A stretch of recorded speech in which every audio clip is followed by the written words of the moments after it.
Jai Jai Ram Om Shri Ram Jai Ram Jai Jai Ram Om Shri Ram Jai Ram Jai Jai Ram Om Shri Ram Jai Ram Jai Jai Ram Om Shri Ram Jai Ram Jai Jai Ram Om.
He made us to know that initially,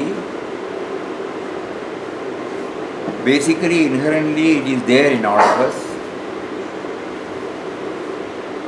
Initially, it was limited to a group of persons, mother, father, elders, friends,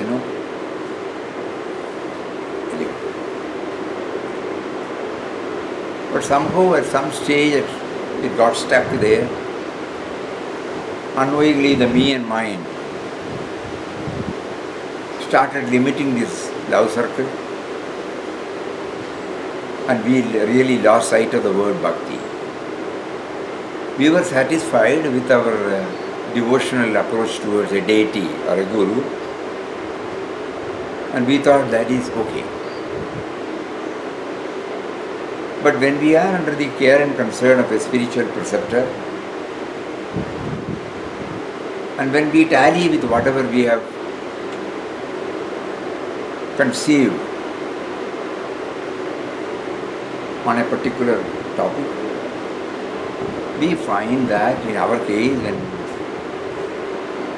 bhakti is not limited to anything, real bhakti is unlimited. So when Lord Krishna in the 12th chapter, when he wanted to address all of us, he wanted to put us on this line of reflection. What is really meant by the word bhakti? It is called bhakti yoga.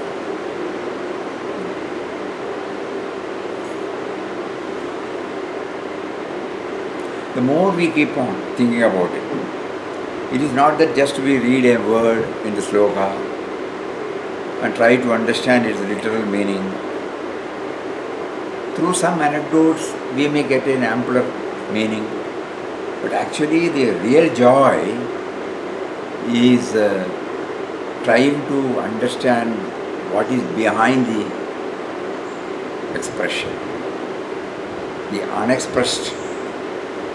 For example, in the last 8 slokas, it describes who is my dearest devotee. It starts with this sloka, Adveshta Sarvabhutanam Maitra Karuna Evaja Nirmamo Nirahankaraha Samadukka Suvakshami Santushta Satatam Yogi Yatatma Dridhanishchaya Mayarpidamano Buddhihi Yomadbhakta Samepriya. When we take up first one, Adveshta Sarvabhutanam, normally we say malice towards none. Just let us start thinking about it. For no fault of us, somebody misbehaves with us, somebody in our language insults us, in our language somebody exploits us, somebody does physical injury to us. And how are we to keep up the same relationship we had when he did not do that? No? It is not merely a compromise, What is behind that compromise? What is behind that reconciliation? Yesterday we read about one or two. In Papa's case, the students were making some comment. Then immediately Papa said, yes, you are right. So immediately he started looking back into his life. He found there are many areas to be improved, and God made those two boys to point it out to us. And so he could take it in the right spirit, which was expressed not only in words but also in his body language. The final result was, the transformation took place in the minds of those people. To us, Papa was free from, prejudiced views. We can add so many things. But actually when we go and start thinking about it again and again and again, Papa did not see that he was actualizing the word Advaita Sarvabhutana. No.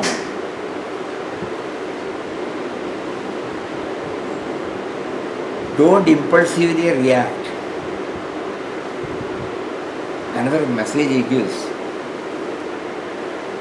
Because he was trying to see God behind everything. Behold divinity in every aspect of this world Leela.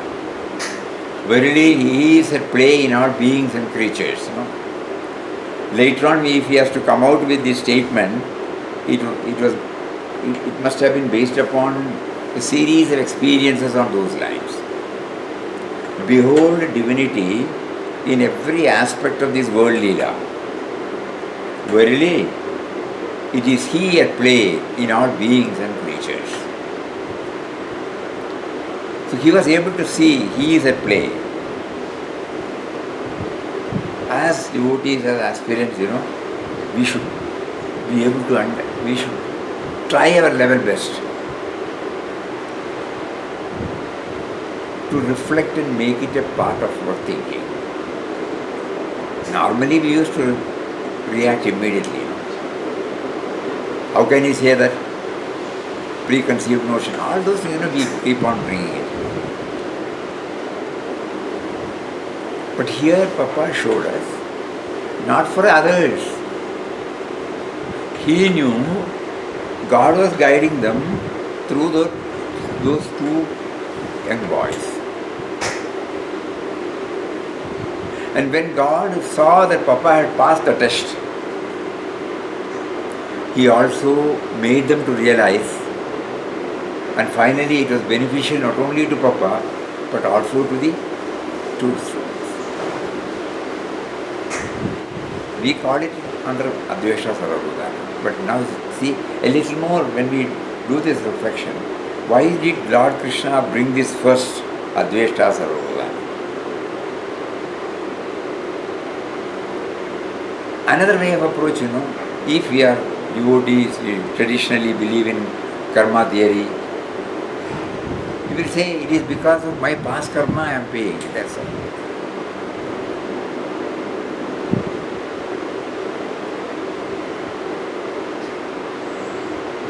We happen to know one incident, probably you might all know it, but it is worth again bringing back into our mind. A person who has taken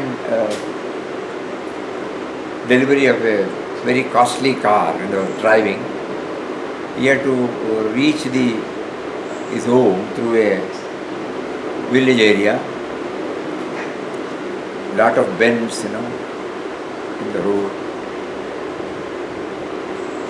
Suddenly he heard a sound, somebody throwing a stone on the door of his new car. Immediately he applied the brake, stopped it. The dent was very clear. He couldn't, contain himself. Then he saw a boy there. He immediately ran there. Actually, probably he wanted to manhandle him first, punish him. But as soon as he started coming with that body language, this boy grasped, in a pleading manner, he said, I know what I have done is wrong, but I had no other go, that's why I did. There was a break in this man's rush. He said, will you kindly assist me in bringing back my brother who is in the wheelchair, who has fallen there? I am finding it extremely difficult to take him from there. I have been showing my hand to all the vehicles. No one stopped. Suddenly it struck to me that only by making some, by doing something which is right or wrong, I should be able to stop the vehicle. And that's why I did. This man, 75% his animosity had died down. He looked up. He saw a handicapped boy, physically handicapped boy was lying down there, the wheelchair on the other side. Immediately he went there, he took that boy, assisted the other boy to take him to the roadside and then patted on his back. And then he was looking at the dent. He said, I will never repair it, because this is a constant reminder. I should be sensitive enough to know the sufferings and demands of the people with whom I am made to come in contact with. No, on the ordinary level, we appreciate this man, we appreciate him. Though we don't justify that what the boy had done is right. But looking at from the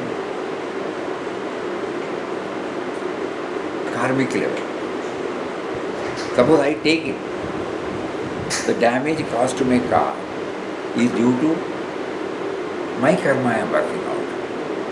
Somebody should be there as an instrument, and he was the instrument. Then this adveshta, this malice will not come. Just start thinking, we have plenty of incidents like this, plenty of incidents.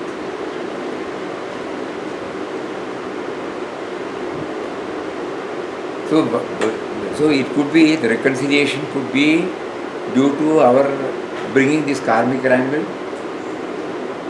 It could be due to, it's a corrective step initiated by God through a particular person. So he is not to be blamed.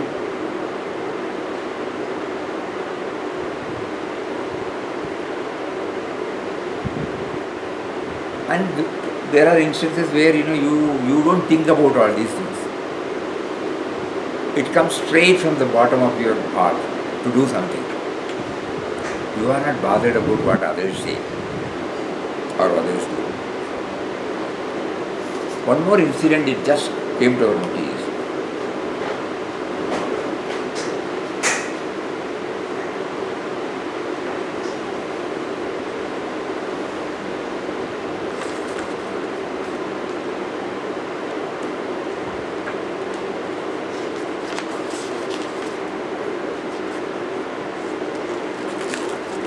We may not be able to directly connect with this adveshta. But when we read this, adveshta sarvabhutanam will become a reality only when we understand one Papa's simple quotation. To love all is the true bhakti of God, and to serve all is the real worship of God.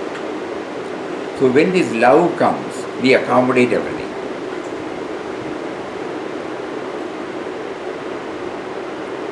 And when we are 100% convinced about it, we are not bothered about the traditional approach.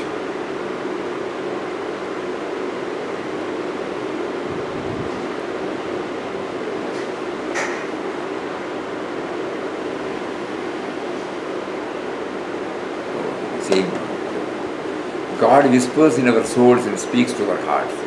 Sometimes when we don't have time to listen, He has to throw a brick at us. It is our choice to listen or not. Thought for the day. If God had a refrigerator, your picture would be on it. The same incident.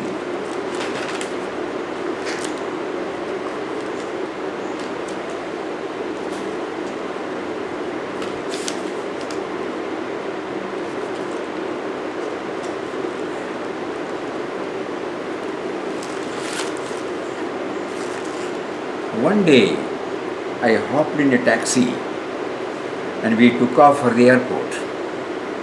We were driving in the right lane when suddenly a black car jumped out of the parking space right in front of us. My taxi driver slammed on his brakes, skidded, missed the other car by just inches. The driver of the other car whipped his head around, started yelling at us. My taxi driver just smiled, waved at the guy. And I mean, he was really friendly. So we asked, why did you just do that? This guy almost ruined your car and sent us to the hospital. This is when my taxi driver taught me what I now call the law of the garbage. Law of the garbage truck, sorry. He explained that many people are like garbage trucks. They run around full of garbage, full of frustration, full of anger, full of disappointment. As their garbage piles up, they need a place to dump it. And sometimes they will dump it on you. Don't take it personally.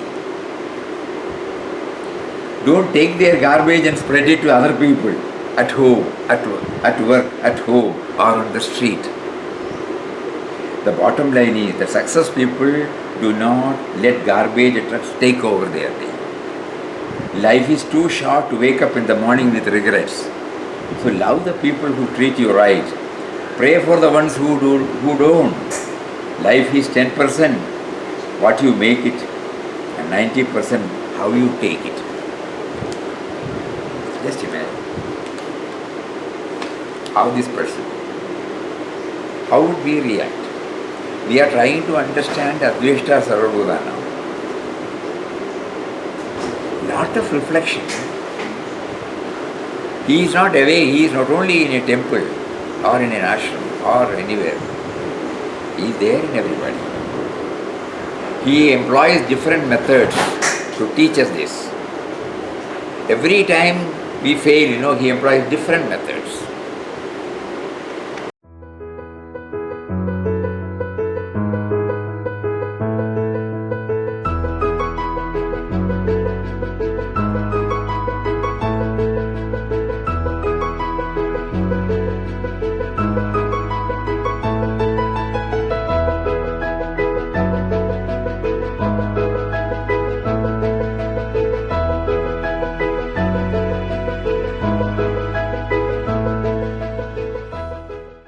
Finish it and go, it's irritating. And he will, suppose it is sitting here, he will do like this and then it will go. And so I asked him whether it disturbs. It disturbs, but it is its job, If it has to survive, if every one of us keep it, not allowing it to suck to my blood, where will it go? That much, something we cannot imagine. Even today we don't allow it to do anything now. Probably we may not kill it, that's all. But here is a person who allows it to go, accepting it as their dharma to do it, What a level, just imagine.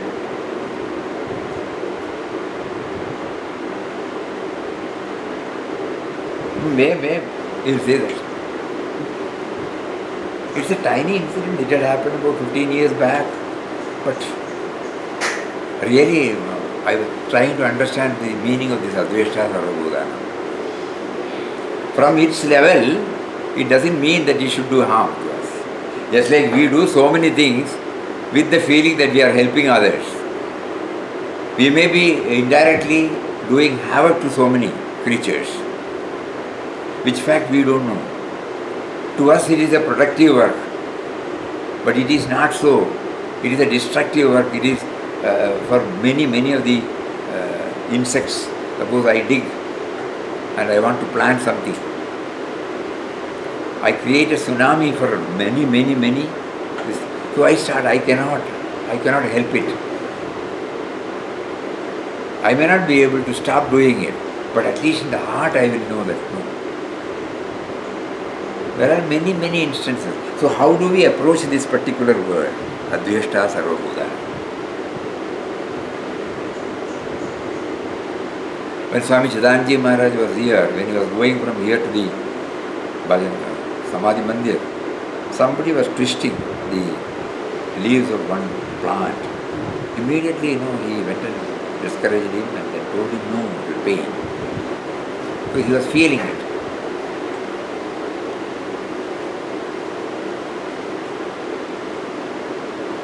So not only it is limited to human beings. Any Adveshta Sarvabhutana means loving all, Malice towards none is there, but loving all.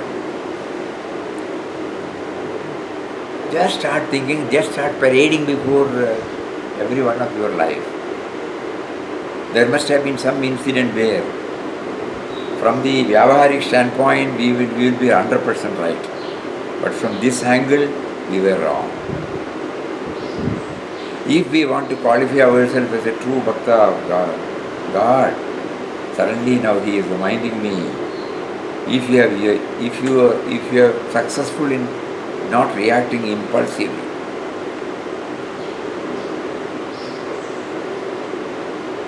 every incident, either as if God is telling us, either I subject you to go through, or I make you to witness,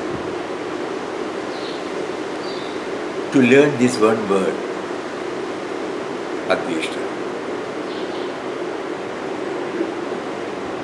Very difficult for all of us to practice it in a 100% way. Probably to human beings we may be able to do it after long practice, but rest of the things it's a big question mark. Unless and until God gives us that mental maturity not to cause injury knowingly or unknowingly to any of His creation. It's a toughest job. 100% it's very difficult. But we can limit it to some percentage. At least that much, we know that it is not right, but we have to do it, that's all. For example, when we find a snake, we don't have to go and immediately develop our prejudice view and kill it.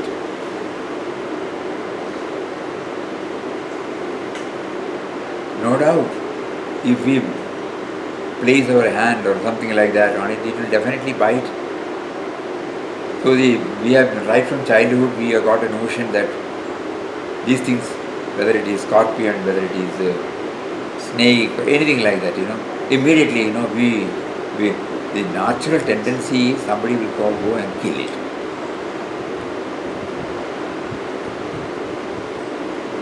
We were all blessed to work with a person for 20, 25, 30 years, where we found least injury to any living being. Because they used to tell us this. It has no enmity towards us. We have developed this enmity.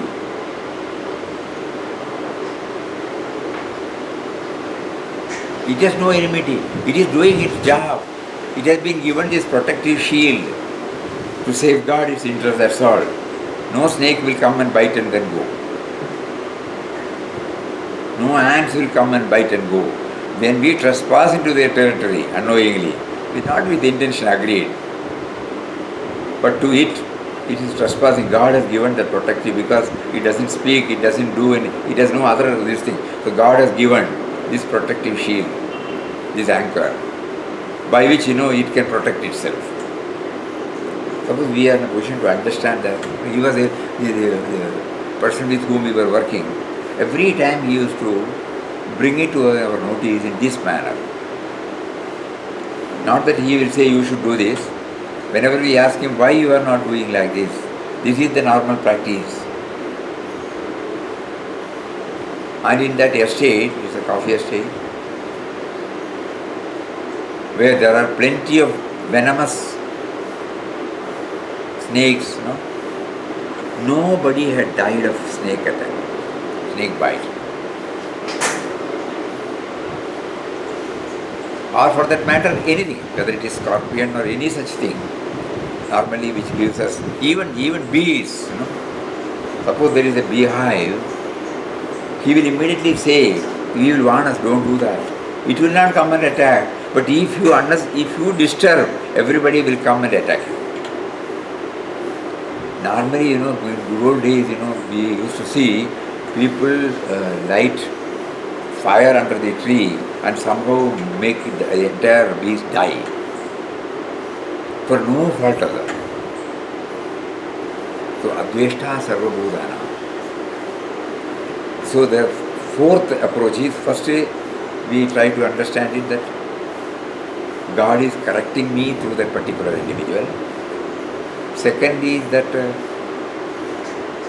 because of my karma theory, because of my karma, I am working out through that individual. Third one is I raise myself to a higher level, giving space to others. Is also, later on we will know all these things will help us to bring in this God factor. And the fourth one is, each one is doing its allotted job. God has ordained that they should be like this, especially in the case of other creatures. So, in this way, we try to develop the real meaning of Adveshta Sarvabhutana. There could be so many, So, one thing Papa teaches us is that when you start reflecting and trying to know it through experience, trying to observe things and understand, the meaning will be clearer to you. Then you try to live up. You may fail 100 times, but one day you will succeed.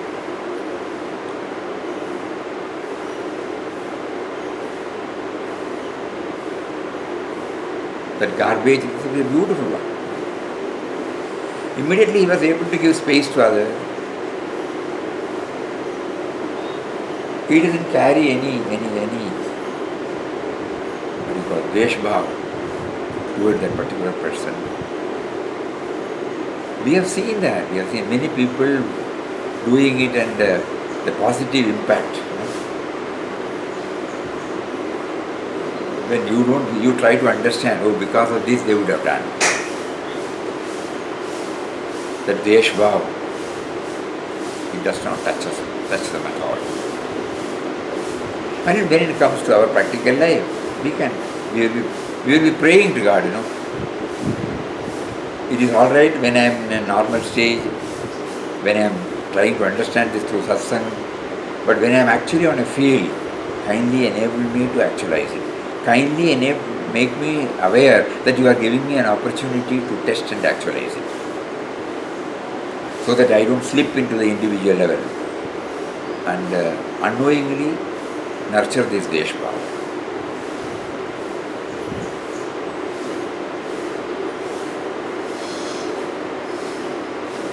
Yesterday we saw that Abdul Karim, who had developed a forest in a barren land, where he will not allow any visitor to do any harm to anything there. Because when we start thinking about it, we could understand that when we are trespassing into somebody's domain, naturally there will be a reaction.